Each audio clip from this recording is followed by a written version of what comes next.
Contre toute attente, les Requins bleus finissent la deuxième journée de la Coupe d'Afrique des Nations de football Côte d'Ivoire 23, premier du groupe B devant l'Égypte, le Mozambique et le Ghana, ce qui leur assure automatiquement une place pour les huitièmes de finale.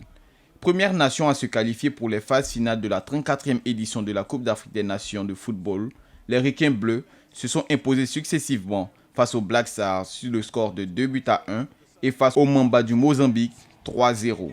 Ils ont un super jeu qu'on n'avait pas vu par rapport à la première journée. Donc moi je pense que c'est une surprise parce qu'ils étaient dans une poule difficile qui était l'Égypte et le Ghana.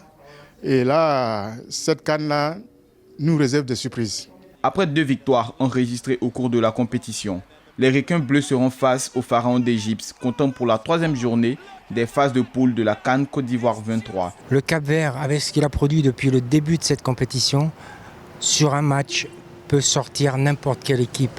Je pense que la confiance qu'ils ont gagnée là, en finissant premier de leur poule va leur servir pour la suite du tournoi. L'équipe du Cap-Vert, qui a sa 4e participation à la CAN, est éliminée en 8e de finale face au Sénégal lors de la dernière Coupe d'Afrique des Nations de football Cameroun 2021, est considérée comme la grosse surprise de la Coupe d'Afrique des Nations Côte d'Ivoire 23, en terminant premier de son groupe devant les favoris que sont l'Égypte et le Ghana.